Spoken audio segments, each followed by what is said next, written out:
یہ الیاس صاحب کیا نام ہے ان کا؟ السلام علیکم. السلام علیکم بھائی صاحب، سبز پیران والے. وعلیکم السلام، کیسے ہیں؟ کیا حال چال ہے؟ خیریت سے ہیں بھائی؟ ہلو، آواز آ رہی ہے بھائی؟ آ رہی. کیا نام ہے آپ کا؟ بس اللہ کا کرم ہے، آپ کی دعائیں. الیاس محمد ہے، میں بھوپال سے انڈیا سے بول رہا ہوں. بھوپال انڈیا. اللہ آپ کو سلامتی دے. خیریت سے ہیں انشاءاللہ آپ؟ میں الیاس محمد بھوپال سے بول رہا تھا. الیاس میرا بھائی، خالی ایک ہی الیاس. سوال ہے سر کہ جی میرا ایک ہی سوال تھا. میں اربعین میں جاتا ہوں ہر سال، تو وہاں پر جو عراقی لوگ جو ڈھول بجا کے ماتم کرتے ہیں، وہ کیا جائز ہے کیا؟ جی بالکل، ڈھول جائز ہے. حسین علیہ الصلوۃ والسلام، ائمہ طاہرین علیہ السلام جنگوں میں ڈھول بجاتے تھے. امیر المومنین علیہ السلام کے لشکر ڈھول بجاتے تھے جنگوں میں.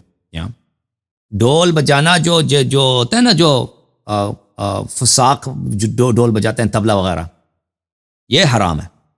میوزک کے لیے یا کوئی ناچ رہی ہے، آپ وہ یہ صوفی حضرات جو کرتے ہیں نا، وہ ایک ڈھول بجا رہا ہے، ایک وہ پیانو بجا رہا ہے، کوئی وہ ہارمونیم بجا رہا ہے، اور بھائی وہ کوئی لڑکی ناچ رہی ہے اور یہ کہتے ہیں کہ وہ صوفیانہ اشعار پڑھتے ہیں، وہ حرام ہے. یا مثلا جو فساق آپ کے انڈیا میں تو بہت ہے نا، گانا وغیرہ، وہ حرام ہے. لیکن ویسے ڈھول بجانا، ائمہ اطہار علیہ الصلوۃ والسلام کے لشکروں میں جنگوں میں ڈھول بجاتے تھے.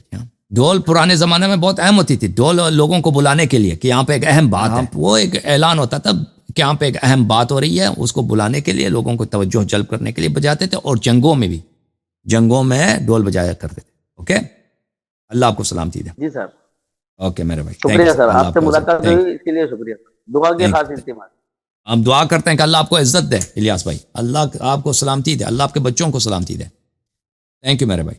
یہ ڈھول کی احادیث موجود ہیں. جی ہاں، ایک دفعہ میرا مناظرہ ہوا تھا اسی مسئلے پہ. ڈھول وہ ایک وہابی ٹائپ تھا، ظاہر شیعہ، عزاداری کے خلاف تھا. کہتا ہے عزاداری میں ڈھول کیوں بجائے؟ وہ بھائی ڈھول جو ہے نا، وہ جو فاسق لوگ ڈھول بجاتے ہیں وہ حرام ہے. اب محمد یوسف بھائی آئے. السلام علیکم یوسف بھائی. وعلیکم السلام. علامہ صاحب کیا حال ہے؟ ٹھیک ہے؟ اللہ تعالیٰ کا احسان. آپ سنا، آپ خیرت سے ہیں؟ ٹھیک ہیں آپ؟ میں بالکل ٹھیک ہوں، اللہ کا شکر ہے. علامہ صاحب پہلے بھی 2-3 دفعہ بات ہوئی آپ سے. بات ہوئی آپ سے؟ کہاں سے آپ؟ یوسف نام ہے. یوسف بھائی پاکستان سے. کہاں پاکستان کے ہیں؟ اچھی بات ہے، حکم کریں. علامہ صاحب ادھر سے آواز آ رہی ہے اپنے ادھر کی، اسے ذرا بولیں. وہ آپریٹر کا وہ افطار کیا نا، وہ افطاری ہضم نہیں ہو رہی اس کی. جی علامہ صاحب، پاکستان سے یوسف بول رہا ہوں. جی سر، جی سر، حکم کریں یوسف بھائی، کیا حکم ہے؟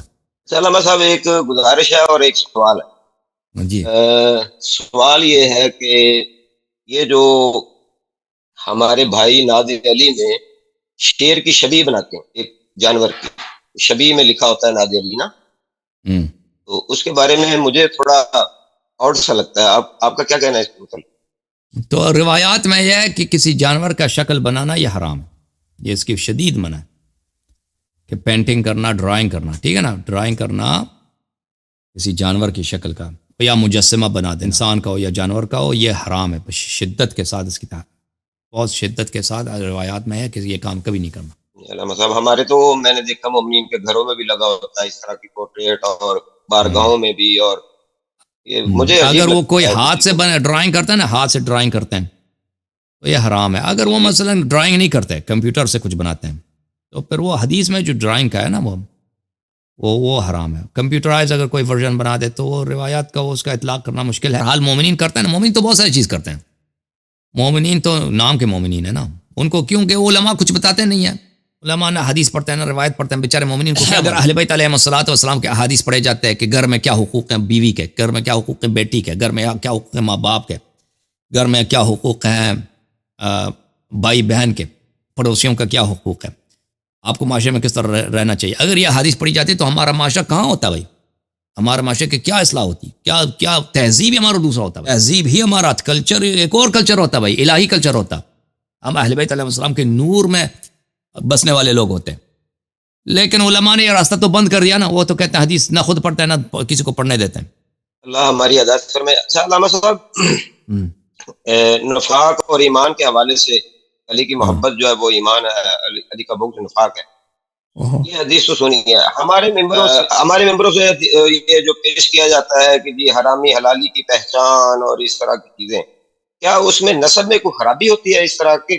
میں نے آپ سے حدیث سنی تھی کہ ائمہ معصومین نے فرمایا کہ مومن کے سلب سے کافر پیدا ہو سکتا ہے اور کافر کے سلب سے مومن پیدا ہو سکتا ہے. بالکل. اور ایسا ہوتا بھی. تو یہ حرامی حلالی کی پہچان اور اس طرح کی باتیں جو کرنا، یہ کیا مناسب ہے؟ جو اہل بیت علیہ السلام کا دشمن ہے، دیکھیں جو دشمن ہے، جو دشمنی کرتا ہے وہ حرام زادہ ہوتا ہے، ٹھیک ہے نا، اس کے نسب میں کچھ ہے۔ باقی جو لوگ جی ہاں، اور جو شیعہ اہل بیت ہیں وہ حلال زادہ ہیں، یہ مجھے یاد پڑتا ہے یہ حدیث میں ہے اس طرح کا۔ جی ہاں جی ہاں، وہ باقی جو ذاکرین کہتے ہیں نا کہ اگر ہماری بات پہ شک کرو تو تم حرامی ہو، وہ تو یہ کہتے ہیں، وہ کوئی اس طرح فضیلت بیان کرتا ہے نا جو بالکل کافرانہ ہوتا ہے، غلو ہوتا ہے نا، پھر کہتا ہے اس بات، وہ پہلے کہتے ہیں کہ دیکھو جو امیر علیہ السلام کی فضیلت پہ شک کرے وہ حرامی ہوتا ہے، پھر وہ کوئی ایسی غلو والی بات سناتے ہیں لوگوں کو، وہ اس لیے کہتے ہیں تاکہ لوگوں کو شک نہ کریں ان کی بات پر، ان کی بات ہی ہوتی ہے کفر۔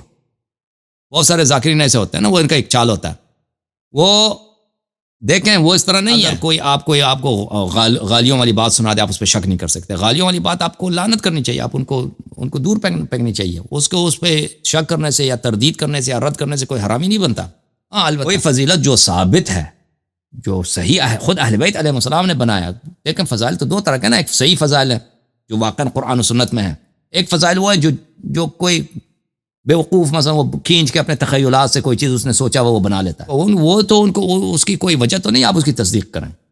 اگر کوئی چیز قرآن و سنت میں نہیں ہے، کوئی شخص اپنے باتوں سے، اپنے گپوں سے، اپنی شاعری سے یا اپنے تخیلات سے کوئی چیز وہ بنا کے پیش کرتا ہے، اہل بیت علیہ السلام سے نسبت دے دیتا ہے، تو آپ کو اجازت نہیں ہے آپ اس کی تصدیق کریں، آپ کہہ دیں ہمیں پتہ نہیں بھئی یہ جو آدمی کہہ رہا ہے اس کے اپنے خیالات ہیں، ہو سکتا ہے یہ صحیح ہو یا غلط ہو، اگر حدیث میں ہے تو صحیح، اگر حدیث میں نہیں ہے تو غلط ہے، ٹھیک ہے نا۔ تو حلالی حرامی کا پہچان جو اہل بیت علیہ السلام کے دشمن ہیں وہ بالکل وہ ان کے نسب میں شک ہے۔ جی سر مزید بولیں۔ جی علامہ صاحب، میں نے پچھلے دنوں آپ سے سوال کیا تھا نفس کے حوالے سے، تو آپ نے اختصار کے ساتھ جواب دیا اور سسٹم بھی بریک ہو گیا تھا، اس دن کوئی پرابلم تھی آپ کے نا سسٹم میں۔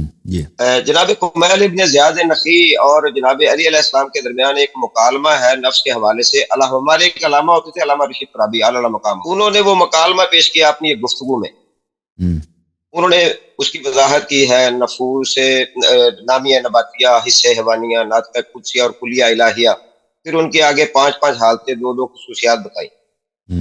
کیا مجھے وہ ملا نہیں کسی کتاب سے نا، علامہ صاحب نے اس کے اوپر گفتگو کی ہے، اگر آپ کی نظر سے گزرا ہے وہ مکالمہ جناب کمیل ابن زیاد نقی اور مولا علی کے کتاب کسی میں ہے مذکور تو آپ مجھے نفوس کے متعلق، نفس کے متعلق احادیث کتاب کافی میں جلد نمبر 2 میں اور شاید جلد نمبر 1 میں اور بحار الانوار میں روایت کافی سارے ہیں۔ اب وہ جس حدیث کی طرف آپ اشارہ کر رہے ہیں وہ مجھے نہیں پتا کہ وہ آپ کس حدیث کی طرف اشارہ کر رہے ہیں۔ جی جزاک اللہ، اللہ آپ کو عزت، تھینک یو سر، ختم ہے آپ کے بات، اللہ حافظ، تھینک یو اللہ حافظ۔